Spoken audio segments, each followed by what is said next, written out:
पूछने लगी, अरे बहना जो सेना किसकी है, वो सेना किसकी है, वो सेना किसकी है। भगवान समझ गए यही रुक्मिणी है जिनके हाथ में कंकन बंधु है। और रुक्मिणी अलोपा मैया के मंदिर में जाती हैं, विनती करती हैं, मैया हमारे संग शादी करने के लिए ससपाल फौज लेकर के आया है, लेकिन मेरा विवाह हो तो भगवान श्याम से मेरा विवाह हो। अलोपा मैया कहती है, बेटी घबराओ नहीं, जिसे तुम दिल से चाहती हो बस उन्हीं के संग तुम्हारा विवाह होगा। अब पूजा करने के बाद में रुक्मिणी निकल के आई है तो भगवान ने बुलाया है, रुक्मिणी कहाँ जा रही हो, इधर आओ। रुक्मिणी जी पास आई है, पूछ लिया है, भगवान तुम्हारे सर पर क्या है, मोर का मुकुट, कमर में बंसी बजा लेते हो, बिल्कुल। रुक्मिणी जी कहने लगी, तो जब बंसी बजाए दो, बड़ी प्यारी बजाते हो, जब इसकी धुन निकलती है तो पशु पक्षी और नर नारी मोहित हो जाते हैं, पागल हो जाते हैं, जब बंसी बजाए के हमें सुनाए दो। भगवान कहने लगे, रुक्मिणी क्षमा कर देना, हम जहाँ बंसी नहीं बजाइए, अगर हमने जहाँ बजाई बसुरिया, चारों ओर लगे हमारे दुश्मन तो सब तोड़ देंगे पसुरिया। अभी बसुरिया नहीं बजेगी। बोले तो जब दिखाई दो बसुरिया है काई की, हमें दिखाई दो। भगवान ने बस बंसी पकड़ाई रुक्मिणी को, रुक्मिणी ने वो हाथ में पकड़नी चाहिए, लेकिन भगवान ने बंसी अपने गोद में रख ली, रुक्मिणी का हाथ पकड़ा, उठाया, रथ में बिठा लिया और लेकर के चल दिए। रुक्मिणी को लेकर के चले, लड़कियां ने हारती रह गई।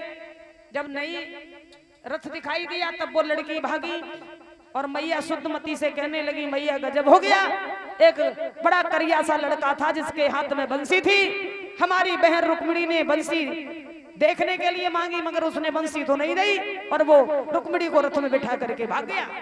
एक कान लगी, दोस्त अगर वो लड़का को दे तो काय को दे। रुक्मिणी क्यों ना मालूम कब से सलाह चल रही थी, बेहू लेके बैठ गई, एक बार तो पीछे मुड़ के ना देखो उनने। तब तक रुक्म ने सुन लिया, है लड़की क्या कह रही हो, क्या हुआ, कहाँ रुक्मिणी?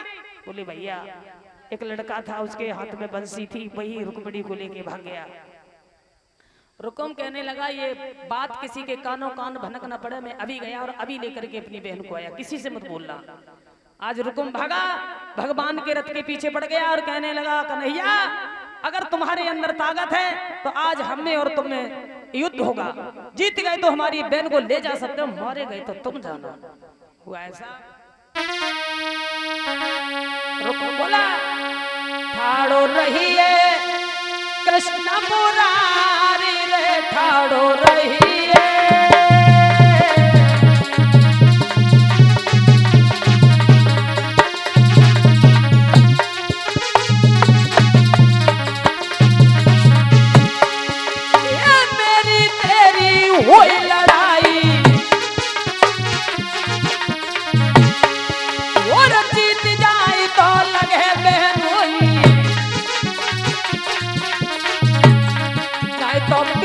देंगे फारे रे, ठाड़ो रही है।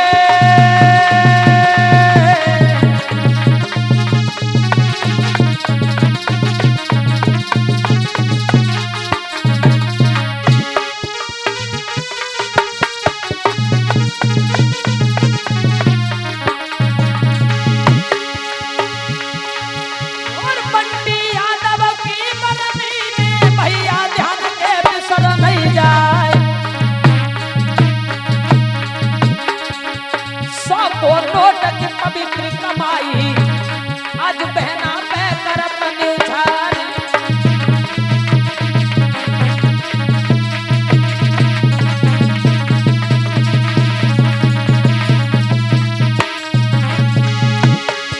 तुम जुग जुग जी हो अमर फल भोगा, रक्षा करे श्री करतार। अमृत कुआ खुदे अंगना में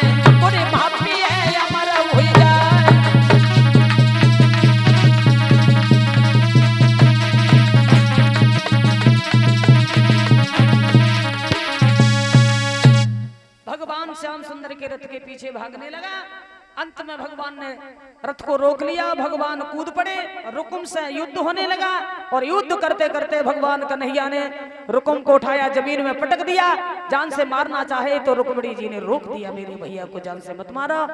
एक बहन और भाई का रिश्ता पवित्र होता है, अगर मेरा भैया मर गया तो मेरी भाभी विधवा हो जाएगी, इन्हें क्षमा कर दीजिए, मेरा भैया मेरा भाई है, इसे छोड़ दीजिए महाराज, मारिए मत। तो भगवान ने रुकुम को रथ के पीछे बांध लिया, लेकर के चले।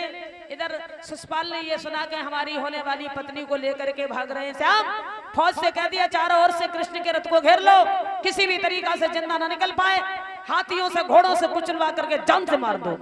फौज ने चारों ओर से भगवान के रथ को घेर लिया, शिशुपाल भी आ गया। इधर ऋषि नारद ने बलराम को जाकर के बताया है कि कन्हैया कुंदनपुर में शिशुपाल की फौज के